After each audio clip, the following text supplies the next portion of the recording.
Xin chào tất cả các anh chị em và các bạn đã quay lại với kênh YouTube của Vi. Vi là nhân viên địa ốc ở Houston, Texas và những vùng lân cận như Tampa, Katy, Cypress, Richmond, Sugar Land, Spring, Humble, Fuchsia và những thành phố lân cận khác thì Vi đều có thể giúp anh chị mua bán được. Hiện tại bây giờ là 9 giờ sáng, rất là sáng sớm luôn. Vi đi tới cái chỗ của cái builder, hãng này là hãng Pulte mới làm đất này nọ xây để tại thành phố Tampa, thì cái khu này hoàn toàn rất là mới. Và Hạ cũng mời realtor ra đây để xem coi thử là cái cách mà Hạ xây khác với những builder khác như thế nào. Thì sẵn tiện Vi ra đây Vi sẽ video chia sẻ với anh chị luôn về cái hãng Pulte và cách Hạ xây. Và đặc biệt cái khu này rất là mới, nên nếu mà anh chị em muốn mua một căn nhà tại thành phố Tampa, đi ra highway chỉ có 3 phút thôi là tới highway 99. Rồi mình đi khu Katy Asian Town thì cỡ tầm em nghĩ cỡ 20 phút. Rồi mình đi khu Pulte Việt Nam thì cỡ 35 phút. Và đặc biệt thì như em chia sẻ là đi ra highway rất là gần, chỉ có 3 phút thôi là tới highway 99. Cái khu này rất là mới luôn và rất là tốt để mà đầu tư hoặc là mua ở và có lời. Tại vì khi mà Hạ mới mở ra đó thì giá nhà lúc nào cũng rẻ hơn. Lúc nào em cũng chia sẻ như vậy. Thì bây giờ mình hãy cùng nhau xem ở đây Hạ xây khác với những builder khác như thế nào nha.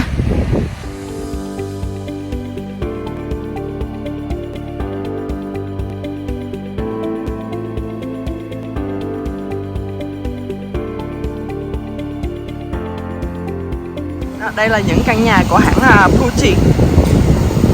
Hạ có 3 cái nhà mẫu rất là mới luôn. Đó. Và những người này là những người realtor rồi construction. Hạ sẽ chia sẻ cách xây dựng ở đây. Đó. Rất là nhiều đất, rất là mới.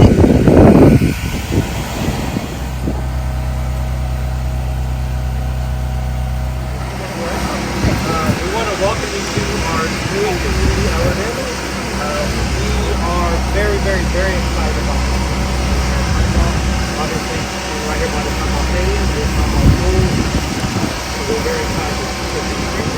This is our Pulte product. We have 3 different series of this product line. We wanted to let you come in and kind of see some of our construction quality and what we do as a builder that I feel like is not replicated by anybody else. I don't know.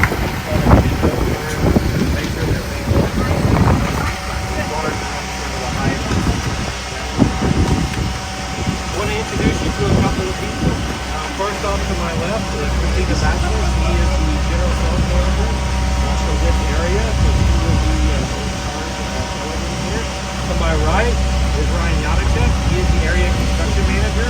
So he again will oversee the north side here for and then we have Mason, Amy are the 2 sales counselors that will be here selling homes. And then we have our construction team. I will let them introduce themselves and then they can go ahead and tell you what we'll be doing inside. JP. Ryan and JP. Ryan and JP. So, guys, just kicking it off is exactly what Daniel said. I'm very honored to get in front of you today in a little bit different aspect. You can kind of see our houses a lot of times on the finish standpoint. There's a lot of hard work that goes into getting a house into the spot that it is today. And I feel like that some of our customers get deprived of that because then they need packages or things like that. So great opportunity to get you guys out in front of us and kind of see what I feel sets us apart from other builders. And I have worked for those other builders.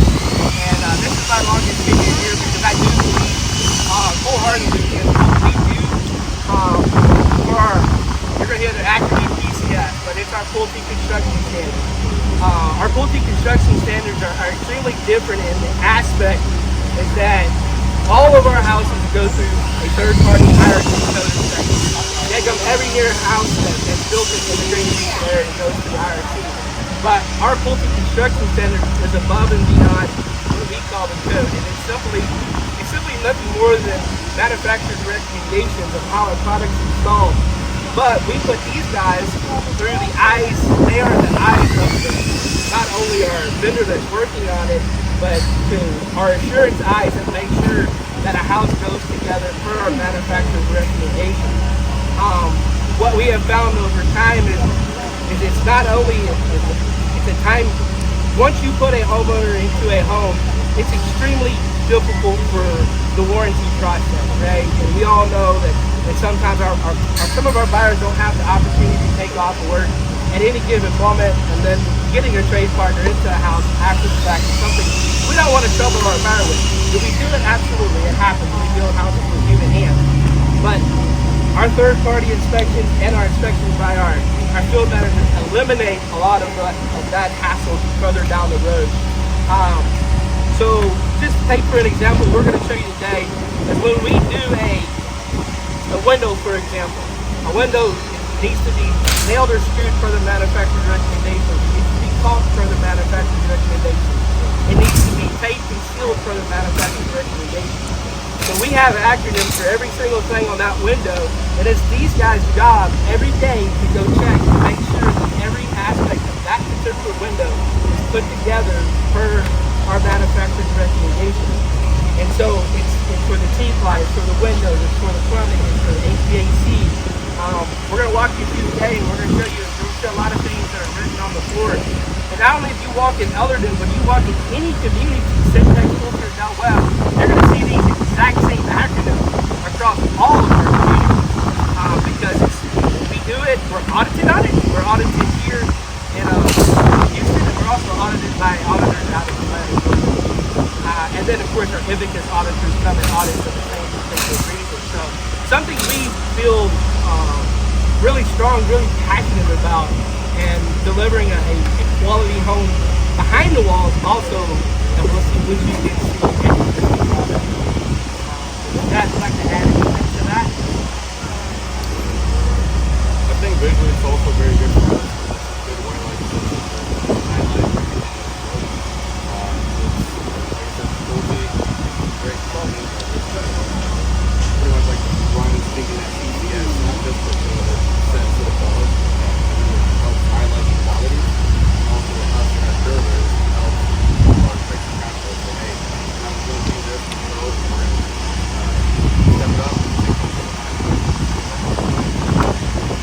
Yeah, it also gives your buyers something they can see when they're walking through that they're seeing what.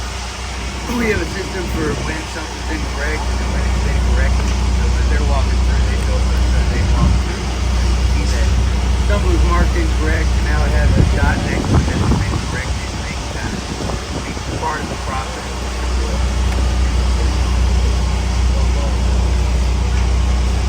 That being said, we'll start inside. We'll look at some installation. We'll look at inside of the assembly, things that we feel we do a little bit different, and then we'll end up on the outside looking at the face.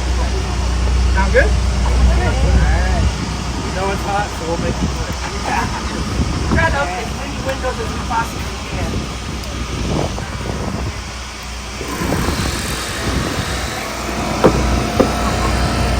Yeah. Nice. Cool. Fast. Got it?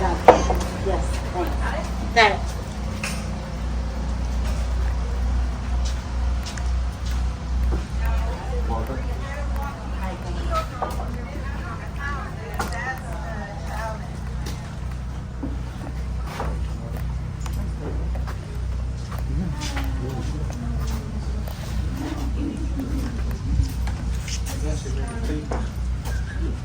That's a pretty window.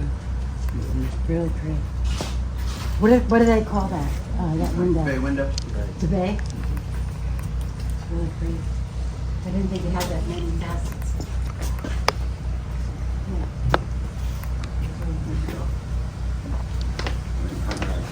Well, once again, thank you for joining us. A couple of things we'll go over right now are all the installation stuff that we really like to take pride of and things that we do. A couple of things also start off right here, because of course we do bat. Well, every house, you know, you run conduits, your MEPs, mechanical, electrical, plumbing. One of the things that I take a lot of pride on doing is, you know, we'll put in bat installation, of course. See right up here. Like foot insulation. Also foam seal. So the thing that we like to do is our 6-sided assembly. So whenever we open up our insulation, we want to make sure that it's not just behind on top. We like to make sure that all the conduits, everything is hugged. We want to make sure that everything is getting the best insulation it can. We also go ahead and make sure that we seal all penetrations, making sure that there is no air leakage, nothing like that, making the house as airtight as possible. That also goes down all the way to the bottom plate as well, making sure that there's no air leakage or anything. At the very top, we also like to make sure that we got insulation all the way up top, as well as on our top plates. Instead of just putting insulation, we actually like to put the insulation above the top plate, making sure there's not any hot or cold spots. And on these areas is what we like to call our inaccessible areas. So they're areas where we're either not going to get those 12 inches of blown insulation, or it's just kind of really hard to get it because of it's a tight angle. So we like to make sure that we pretty much run the insulation all the way up to make sure that we're getting that proper R value in those areas as well. Any questions so far? So the difference between this one and your LLC station? The brown and the white? Yeah. In this case, it's going to be the same thing. It just kind of depends what the supplier just bought. What is the number? Is there a number for the batting as far as an insulation number? For our like R30? So it'll be R22 in these ceilings, it'll be R13 on the walls, and then in the, we blow in the insulation up top, it'll be R30. R30? Yes.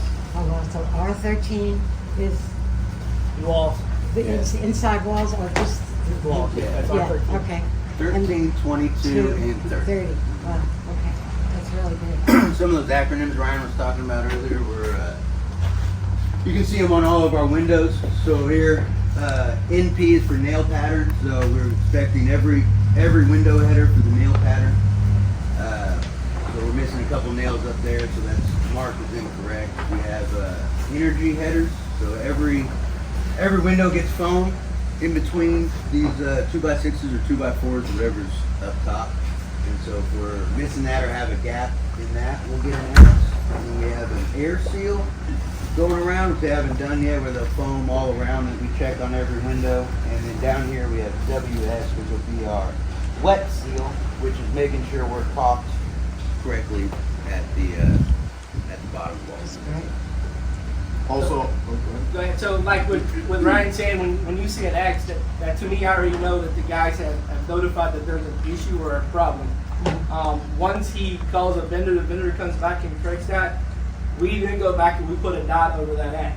And that means that we verified that it is now correct and ready to move on to the next stop. So you'll see a lot, especially on the exterior drainage plane, you'll see X's and you'll see like 3 and 3. That means that we may have missed a nail when there should be nailed 3 inches on center throughout that whole piece of key block.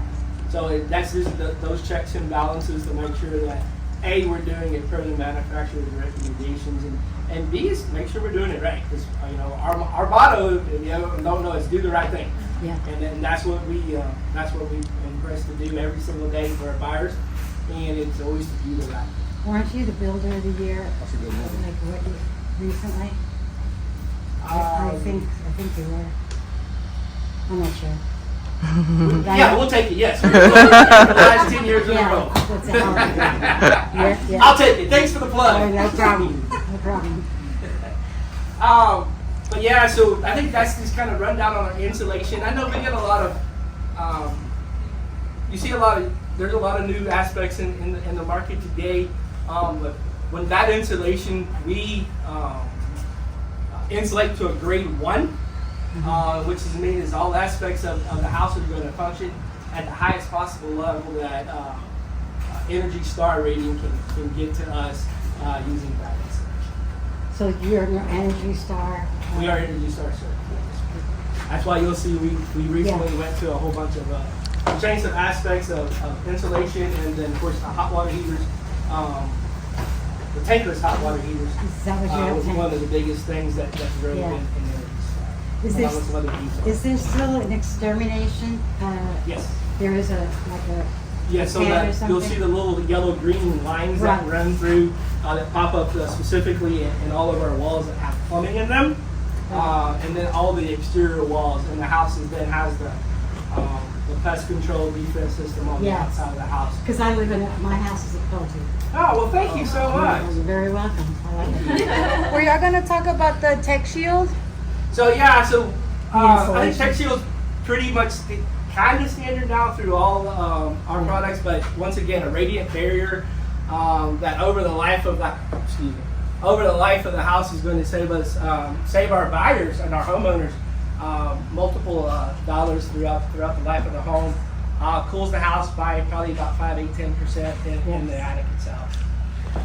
One more highlight feature I also want to point out is we also like to make sure we got proper insulation dam. So what that means is when we come in and we blow that insulation from up top, we want to make sure that the insulation, like I said, gets contained. We don't want to not have a barrier, because if not, that insulation, although you're blowing it, it just starts running and running and running and running and running. So right up here is a great example, right? We have our barrier way up top, and as you can see, it's also on the exterior side of that header. So we're making sure that that header does get your insulation, not just where it starts, but where it ends. And that's going to also help us maintain our correct R value. I don't think the running here through yet, but another thing that we like to do is we'll put insulation rulers throughout different sections of the attic. That way, when our our third-party inspector comes in, that Ryan was talking about, that's one thing that they do check. They want to make sure that all those rulers throughout that are spread out throughout the house do get that proper, at least minimum 12 inches of insulation. So that insulation dam helps us also maintain that. And as like I said, instead of it putting it right up here against the wall, we actually put it on the exterior side and make sure that that top plate does not get hot or cold depending on the temperature. Cool. Any questions? Can we ask what these yellow things are? Or is that the next thing? Oh, so these right up here? Yeah. So these are going to be your baffles. So baffles also help pretty much channel air in the attic. So directly outside, you're going to have your soffit vents. So this pretty much will sit on the inside, but where the soffit vents will be, and it's just going to pretty much allow for better airflow. So do you on do the attic. soffit vents down the sides and front and back? Down the side, not in the front. Okay. Side, not in the back, inside, not in the front. We do two ventilation, so that's our low, and then our high is going to be the roof vents up top. So that channels that air from low to high, so we can cool that attic as best as we can here in the Texas heat. So, and those are calculated per square foot of attic space. Those are by foot.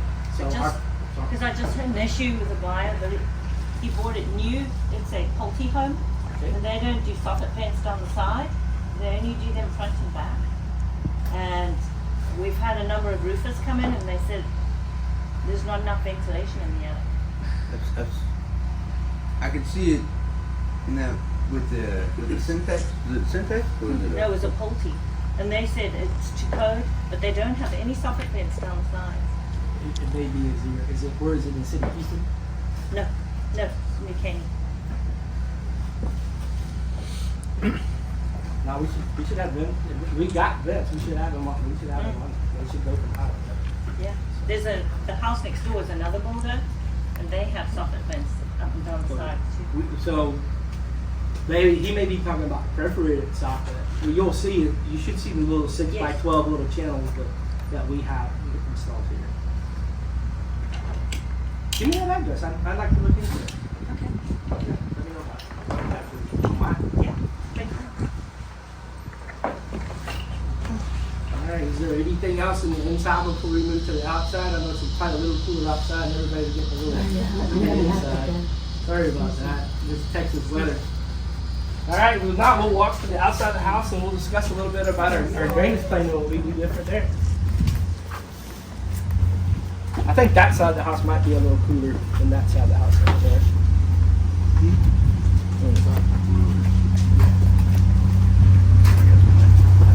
Now, unfortunately, we got more penetration on that side. Go back over show you anything good over here. Nothing's interesting on that side of the house.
right, so I'll speak a little bit louder. If I'm speaking too loud, y'all just holler at me and tell me to quiet down. I just want to talk over that generator over there.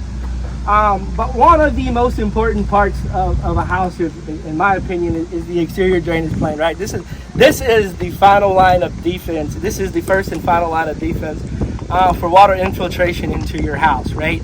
As we all know, brick is made from clay. Water can get through brick, right? That over time, we get a lot of water, wind and rain, that could get through brick. It catches to this drainage plane and it runs down to the bottom here and it runs out through our weep holes when we brick it. So as you see here, we do use a AMG product. This AMG from T-Ply stands for Voigt Advanced Moisture Guard. So it is a product that has a very shiny film that's sprayed on it. It is code certified to be an advanced moisture guard.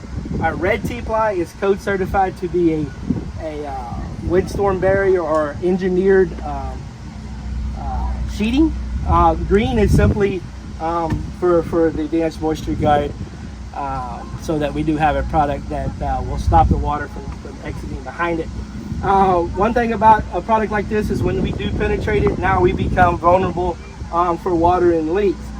Each one of our penetrations will have a boot, right? So you'll see multiple size boots poking out here through the rubber surface.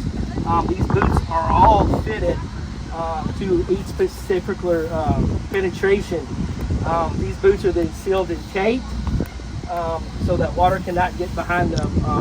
They're taped in a specific manner, left, right, and top. So we don't have any opportunity for water to get behind that tape. You'll see if we did something wrong here, a field manager has saw we did not go 1 inch past the right leg. So he points it out, puts an X on it, and says take 1 inch past the leg.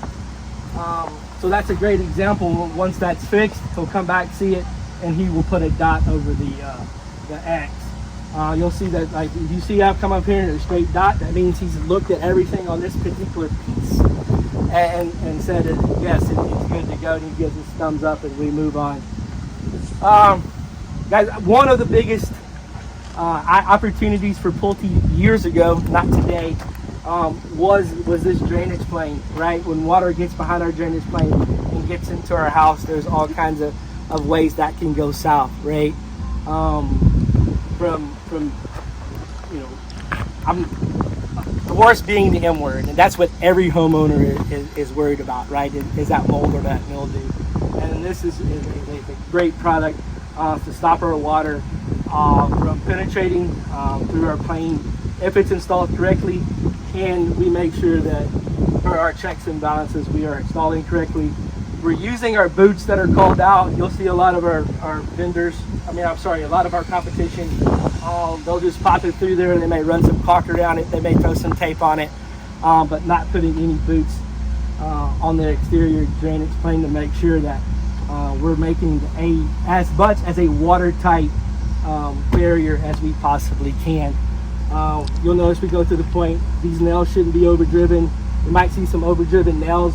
Not a problem, we just got to come back and make sure we seal them up with a product that is recommended by the manufacturer. All right? Mm-hmm. Guys, you want to add to the exterior drainage plane? A little bit more. Also, here's like a perfect example. The house was walked, it was spotted that the boot was missing. We will not side or move past forward. Our vendors know, and the thing I'm a big fan of the PCS is, over time working with the contractors, they also learn, I guess you could say, our PCS language. So when they see something they know it's wrong, they know that they need to fix it immediately. We take a lot of pride in this, so when a vendor sees this, they know that they gotta come back, they gotta fix it, and we will not move forward until these issues are addressed. So this is a great example of, hey, yes, you did run your equipment, all that good stuff, but the boot is needed, and we will not move forward until that is done. Same as Brian was speaking, we don't just look at boots, we look at nail pattern. Of course, it's red. We want to make sure that it's the engineering and manufacturers, they're on 3, 6, and 12. It's green, all that good stuff. We want to make sure that all our taping is done correctly. Additionally, we want to make sure that there's no severe damage, nothing like that, no overdriven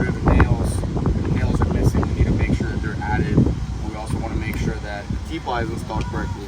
Right now it's a bit harder to see with our moist stop here, but whenever we won't do brick, we want to make sure that our key ply is extending at least 3/4 of an inch below our bottom plate to make sure that water cannot just run back in. We want to make sure that that's running below to give it that best protection against water. Same with all the windows. We look at them from the outside, screws are done correctly, doors and windows are taped, all that good stuff. Another thing it's important to make sure that we're not getting any water in the house, but the other thing that's also important is how we get it out from behind the brick. So that's what all this black material is under each of the windows. Did on 2 stories, we'll put it above the windows as well. And so that helps direct the water out from behind the brick. Really try and get water out at any as often as possible. Right. So anywhere it makes sense to direct that water out from behind the brick, we'll do that. You know, windows, doors. So like Ryan, as you can imagine, you're going to see brick up to the bottom of here, then you're going to see brick that's going to sit on top of here. And then we're going to cut the excess moist stop off, and you will see a small black line in between those 2 pieces of brick. Yes, we want to see that. We do. I think we do get a lot of feedback from a buyer that line doesn't look great, but I think once we explain to them why it's there, basically to Ryan's point, if this is a huge penetration, this could be a huge opportunity for water penetrations, especially when you got a slope on your windowsill for that water to get behind here. And once that water gets from here to here, it's going to come out of your weep holes here instead of traveling all the way down and going out of your weep hole at the bottom. Now think about that as a 2-story, right? So this isn't bad, right? That's only 1.5 feet. But if you got a window 14 foot up high on a 2-story, now that water has traveled from that 14 foot high window all the way down to the bottom. But if we had that piece of moist stop in there, it stopped at what, 8 inches? And then it's coming out. So that's one thing that and I think it's huge. Is to Ryan's point, is not to stop the water from getting in, but make sure the water gets out as quickly as possible, because we all know water can get through brick. Any other questions? Anything you guys want to know outside of what we have maybe talked about today? Did you already discuss, and I'm sorry I'm late to the game on this, did you already discuss the 5-year warranty, Ryan? So we did. We did not touch any warranty. So as you guys know, well, if you don't know, we do Pulte Homes. We cover a 1-year, 2-year, 5-year, and a 10-year warranty. Your 10-year warranty is your frame and structural. It's pretty standard. 1 year is a pretty standard warranty too, with everything except for beautification things, I guess. Things that maybe a homeowner maybe hit his walls, touch his walls, things of that nature. A 2-year warranty, there's some applications for appliances. I think what Amy's hitting on is a 5-year warranty. And I think a 5-year warranty that Pulte offers is a warranty that I guarantee you nobody else offers. It's a water penetration warranty. Now, it's not from, we had a storm and water blew in through a vent and got into a house. That's not it. It's a 5-year roof penetration and a 5-year water infiltration. For example, if you have a roof leak within 5 years, and we deem that it's from the manufacturer or from our installation, Pulte Homes honors that. Mm-hmm. If it's deemed from Mother Nature or something like that, then of course that wouldn't be something that's honored. But any manufacturer or installation 5-year water roof penetration would be warranted. And that's, one thing about, if you think about it, and we all know caulk, right? We use a lot of caulk in our penetrations and nail heads and things of that nature. Most of your caulk has about a 1-year warranty on it, right? So we explain to our buyers that you need to have a roof inspection every year, to be honest with you, to go back, redo your caulk and redo things of that nature. So that's a pretty valuable warranty. I have a question about the windows. Mm-hmm. How many years warranty does the manufacturer give on them losing their seal? Because we get that a lot in It's inspections. 2 years, yeah. 2 years. 2.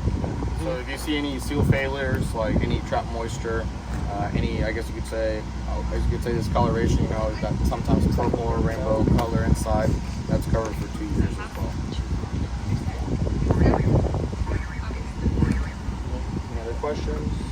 Any feedback, anything that you want to know that maybe we didn't cover, or maybe you don't see it in Pulte Homes that maybe we can answer?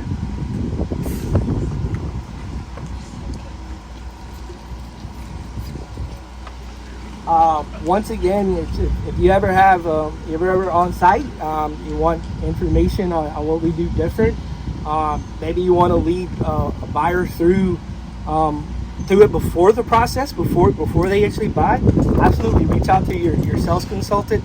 Your sales consultant can reach out to anybody in the construction department.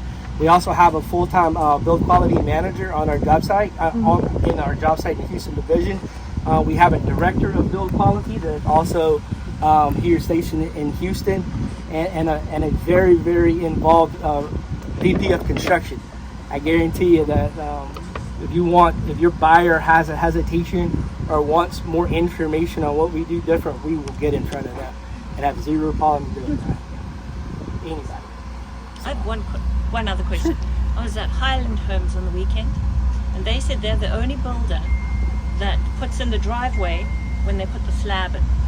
And they said that way it stops tracking all this dirt, and it just makes for a cleaner build. So it does. And 15, 18 years ago when I first started building, it was mandatory that we put our driveways on at that time.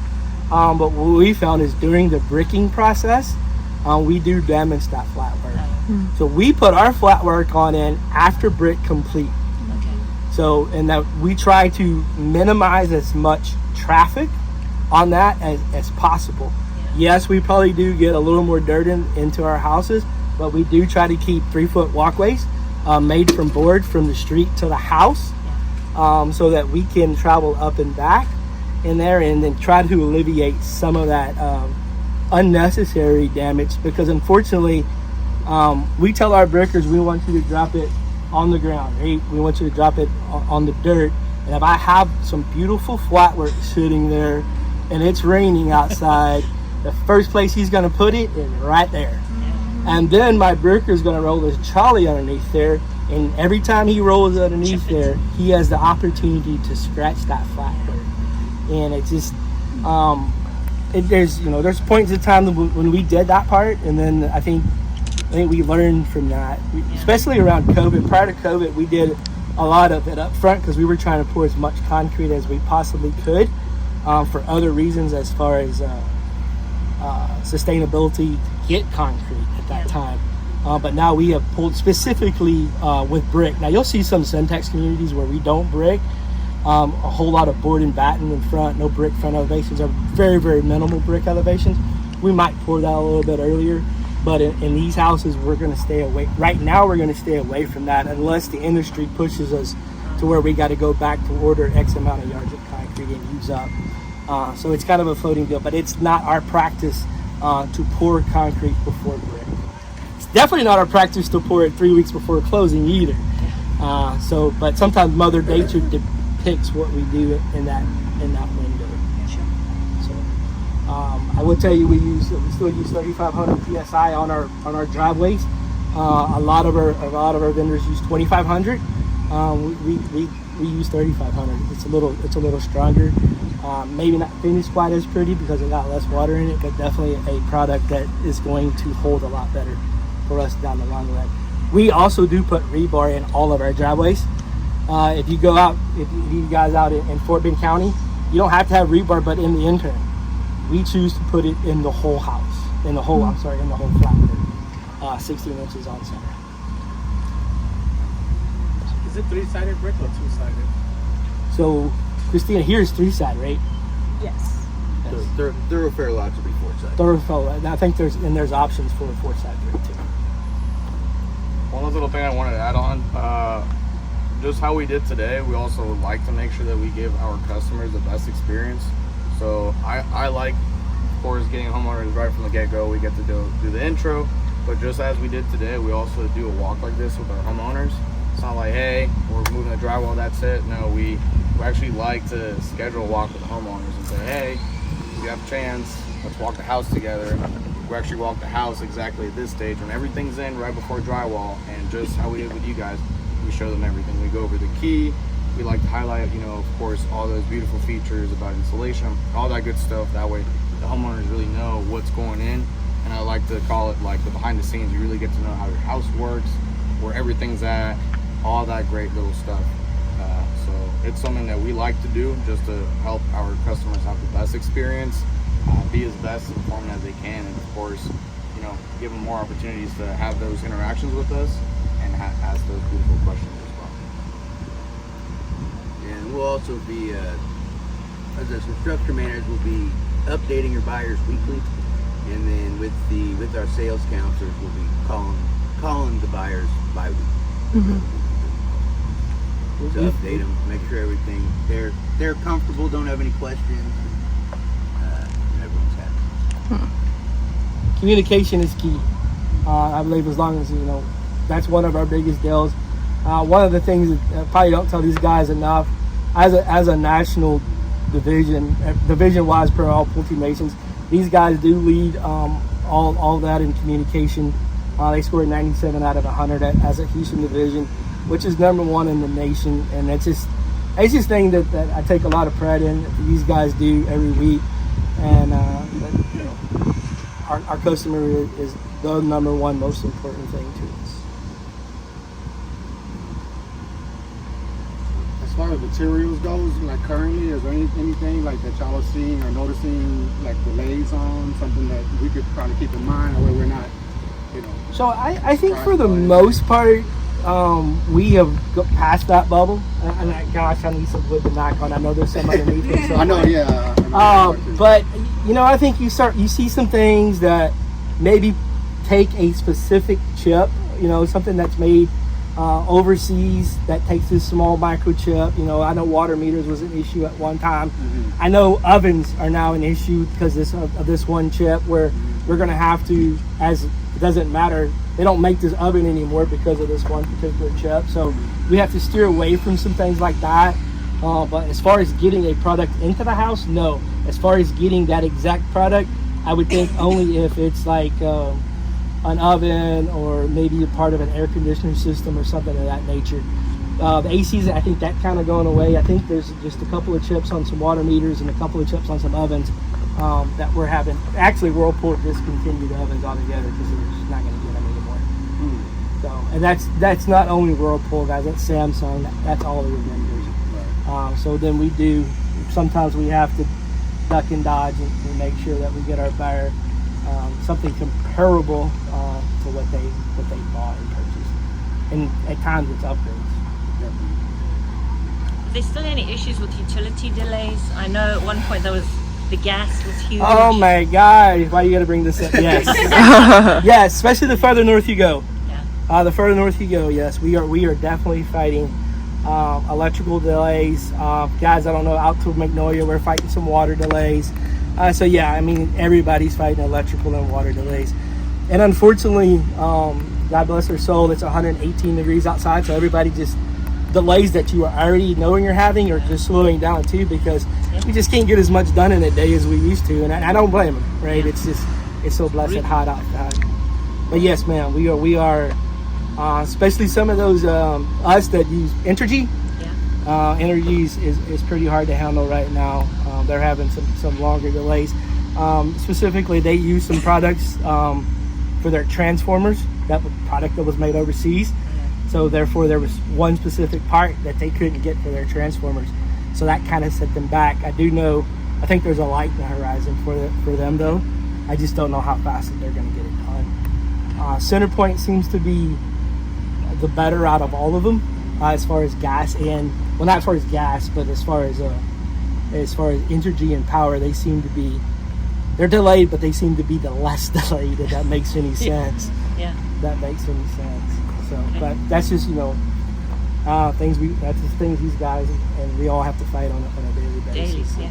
And I think, I guess we just try to communicate as best as we can. I know these guys take the blunt of it a lot. It's like, how come you can't give me power? How come you can't give me power? And it's like, I'm trying the best I can, but until we can actually get power to the subdivision, we kind of got our hands tied a little bit. But we try to keep our houses moving as much as we can. And you can actually take a house, depends on the flooring that's on it. You can take it a pretty good ways without power, but of course you wouldn't want to put in wood floors or LVPs or carpet or things of that nature without power. But we try to work as far as we can before we do get hit with that power bug. Yes, ma'am. So what are y'all gonna be? What's gonna be like the target completion for the homes from the time that you start building? So ours are going to be on about so all three products are going to have different completion times. So you're going to look anywhere from 78 business days to 91 business days. 78 business days. Mm-hmm. So what? That's like 3 months. Sorry, I don't know business. So you're days. looking, 3.5 months. Yeah, 4 months. 3 to 6, somewhere around 3 there. to 6. 4 to 6. Sorry. 4 to 6. 4 to 6. Yeah. 4 to 6 months. Okay. Yeah. No. That's it. And then, like I said, these guys, what we do is when we first sit down and do the BQI introduction, they give you a date range, right? So everything's computer generated with us. So the day we spend the schedule, we can see an actually end date if every single thing went perfect, right? That would be our end date. So we kind of give them that range here, but then at this stage here, when as JP was talking about earlier, then we would give you that date plus or minus 2 weeks, basically plus 2 weeks. So we were pretty good about predicting a house at this stage to hit that date plus or minus that 2 weeks. Of course, then there's all kinds of delays that come into play with us, specifically weather. From this point on, it's the weather in the exterior for the most part that gives us the most opportunities for the most trouble. But I think for the most part, I think our division average as a Houston division average is 95 days. That takes in the range other products that are in the 100 and something day build cycle and products that are in the 70 day build cycle. So we're averaging about 95 days right now.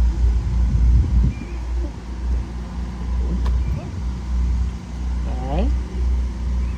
Any other questions?